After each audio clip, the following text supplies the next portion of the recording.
अनंत चतुर्दशी व्रत विधान। भगवान श्री कृष्ण ने कहा, राजन, संपूर्ण पापों का नाशक, कल्याणकारक तथा सभी कामनाओं को पूर्ण करने वाला अनंत चतुर्दशी नामक एक व्रत है, जिसे भाद्रपद मास के शुक्ल पक्ष की चतुर्दशी को संपन्न किया जाता है। युधिष्ठिर ने पूछा, भगवन, आपने जो अनंत नाम लिया है, क्या ये अनंत शेषनाग हैं या कोई अन्य नाग हैं, अथवा परमात्मा हैं या ब्रह्म हैं? अनंत संज्ञा किसकी है, इसे आप बताएं। भगवान श्री कृष्ण बोले, राजन, अनंत मेरा ही नाम है।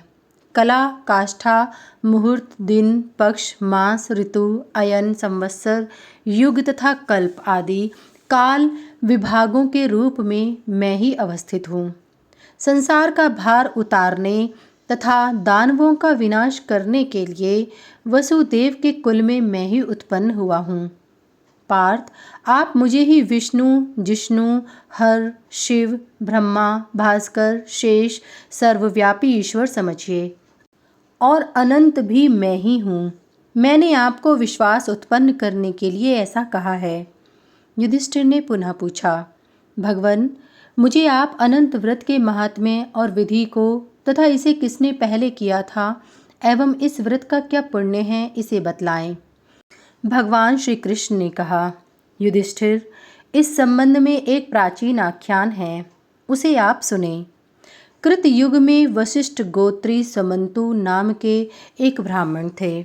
उनका महर्षि भृगु की कन्या दीक्षा से वेदोक्त विधि से विवाह हुआ था। उन्हें सभी शुभ लक्षणों से संपन्न एक कन्या उत्पन्न हुई, जिसका नाम शीला रखा गया। कुछ समय बाद उसकी माता दीक्षा का ज्वर से देहांत हो गया और उस पतिव्रता को स्वर्गलोक प्राप्त हुआ। सुमंतु ने पुनः एक कर्कशा नाम की कन्या से विवाह कर लिया। वह अपने कर्कशा नाम के समान ही दुखशील, कर्कश तथा नित्य कलह कारिणी एवं चंडी रूपा थी। शीला अपने पिता के घर में रहती हुई दीवाल, देहली तथा स्तंभ आदि में मांगलिक, स्वास्तिक, पद्म, शंख आदि विष्णु चिन्हों को अंकित कर उनकी अर्चना करती रहती। सुमंतु को शीला के विवाह की चिंता होने लगी। उन्होंने शीला का विवाह कौंडिन्य मुनि के साथ कर दिया। विवाह के अनंतर सुमंतु ने अपनी पत्नी से कहा, देवी, दामाद के लिए पारितोषिक रूप में कुछ दहेज द्रव्य देना चाहिए। यह सुनकर कर्कशा क्रुद्ध हो उठी और उसके घर में बने मंडप को उखाड़ डाला तथा भोजन से बचे हुए कुछ पदार्थों को पाथेय के रूप में प्रदान कर कहा, चले जाओ। फिर उसने अपने कपाट बंद कर लिया। कौंडिन्य भी शीला को साथ लेकर बैलगाड़ी से धीरे धीरे वहां से चल पड़े। दोपहर का समय हो गया। वे एक नदी के किनारे पहुंचे। शीला ने देखा कि शुभ वस्त्रों को पहने हुए कुछ स्त्रियां चतुर्दशी के दिन भक्तिपूर्वक जनार्दन की अलग अलग पूजा कर रही हैं। शीला ने उन स्त्रियों के पास जाकर पूछा, देवियों, आप लोग यहाँ किसकी पूजा कर रही हैं? इस व्रत का क्या नाम है? इस पर वे स्त्रियां बोली, यह व्रत अनंत चतुर्दशी नाम से प्रसिद्ध है। शीला बोली, मैं भी इस व्रत को करूंगी। इस व्रत का क्या विधान है? किस देवता की इसमें पूजा की जाती है और दान में क्या दिया जाता है, इसे आप लोग बताएं। इस पर स्त्रियों ने कहा, शीले, प्रस्थ भर पकान्न का नैवेद्य बनाकर नदी तट पर जाएं। वहां स्नान कर एक मंडल में अनंत स्वरूप भगवान विष्णु की गंध, पुष्प, धूप, दीप आदि उपचारों से पूजा करें और कथा सुनें। उन्हें नैवेद्य अर्पित करें। नैवेद्य का आधा भाग ब्राह्मण को निवेदित कर आधा भाग प्रसाद रूप में ग्रहण करने के लिए रखें। भगवान अनंत के सामने 14 ग्रंथि युक्त एक दोरक डोरा स्थापित कर उसे कुमकुम आदि से चर्चित करें। भगवान को वह दोरक निवेदित करके पुरुष दाहिने हाथ में और स्त्री बाएं हाथ में बांध ले। दोरक बंधन का मंत्र इस प्रकार है, हे वासुदेव, अनंत संसार रूपी महासमुद्र में मैं डूब रही हूँ। आप मेरा उद्धार करें। साथ ही आप अपने अनंत स्वरूप में मुझे भी आप विनियुक्त कर लें। हे अनंत स्वरूप, आपको मेरा बार बार प्रणाम है। दोरक बांधने के अनंतर नैवेद्य ग्रहण करना चाहिए। अंत में विश्वरूपी अनंत देव भगवान नारायण का ध्यान कर अपने घर जाएं। शीले, हमने इस अनंत व्रत का वर्णन किया। तदंतर शीला ने भी इस विधि से इस व्रत का अनुष्ठान किया।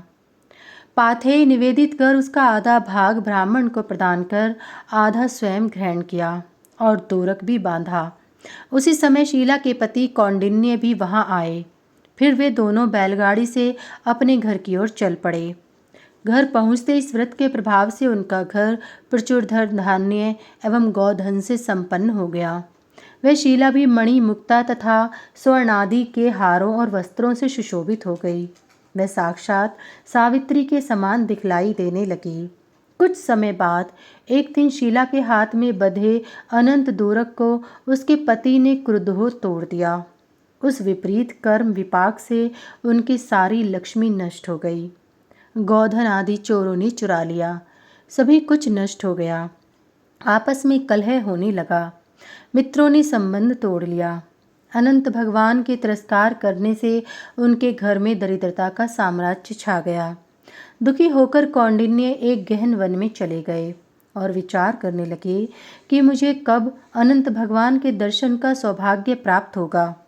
उन्होंने पुनः निराहार रहकर तथा ब्रह्मचर्य पूर्वक भगवान अनंत का व्रत एवं उनके नामों का जप किया और उनके दर्शनों की लालसा से विह्वल होकर वे पुनः दूसरे निर्जन वन में गए। वहाँ उन्होंने एक फले फूले आम्र वृक्ष को देखा और उससे पूछा कि क्या तुमने अनंत भगवान को देखा है? तब उसने कहा, ब्राह्मण देवता, मैं अनंत को नहीं जानता। इस प्रकार वृक्षों आदि से अनंत भगवान के विषय में पूछते पाछते घास चरती हुई एक सवस्सा गौ को देखा। कौंडिन्य ने गौ से पूछा, धेनु के, क्या तुमने अनंत को देखा है? गौ ने कहा, विभो, मैं अनंत को नहीं जानती। इसके पश्चात कौंडिन्य फिर आगे बढ़े। वहां उन्होंने देखा कि एक वृषभ घास पर बैठा है। पूछने पर वृषभ ने भी बताया कि मैंने अनंत को नहीं देखा है। फिर आगे जाने पर कौंडिन्य को दो रमणीय तालाब दिखलाई पड़े। कौंडिन्य ने उनसे भी अनंत भगवान के विषय में पूछा, किंतु उन्होंने भी अनभिज्ञता प्रकट की। इसी प्रकार कौंडिन्य ने अनंत के विषय में गर्दभ तथा हाथी से पूछा। उन्होंने भी नकारात्मक उत्तर दिया। इस पर वे कौंडिन्य अत्यंत निराश हो पृथ्वी पर गिर पड़े। उसी समय कौंडिन्य मुनि के सामने कृपा करके भगवान अनंत वृद्ध ब्राह्मण के रूप में प्रकट हो गए और पुनः उन्हें अपने दिव्य चतुर्भुज विश्व रूप का दर्शन कराया। भगवान का दर्शन कर कौंडिन्य अत्यंत प्रसन्न हो गए और उनकी प्रार्थना करने लगे तथा अपने अपराधों के लिए क्षमा मांगने लगे। कौंडिन्य ने भगवान से पुनः पूछा, भगवान, घोर वन में मुझे जो आम्र वृक्ष, वृषभ, गौ, पुष्करणी, गर्दभ तथा हाथी मिले, वे कौन थे? आप तत्वतः इसे बतलाएं। भगवान बोले, द्विज देव, वह आम्र वृक्ष पूर्व जन्म में एक वेदज्ञ विद्वान ब्राह्मण था, किंतु उसे अपनी विद्या का बड़ा गर्व था। उसे विशिष्यों को विद्या दान नहीं दिया, इसलिए वह वृक्ष योनि को प्राप्त हुआ। जिस गौ को तुमने देखा वह उपजाऊ शक्ति रहित वसुंधरा थी। वह भूमि सर्वथा निष्फल थी, अतः वह गौ बनी। वृषभ सत्य धर्म का आश्रय ग्रहण कर धर्म स्वरूप ही था। वे पुष्करणियाँ धर्म और अधर्म की व्यवस्था करने वाली दो ब्राह्मणियाँ थीं।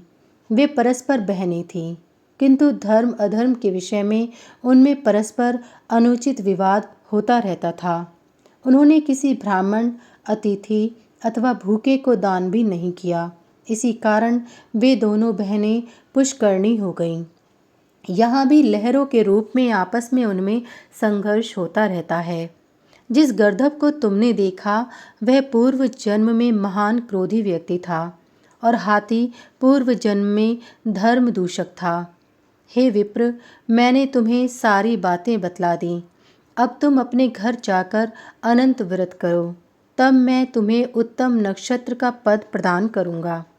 तुम स्वयं संसार में पुत्र पौत्रों एवं सुख को प्राप्त कर अंत में मोक्ष को प्राप्त करोगे।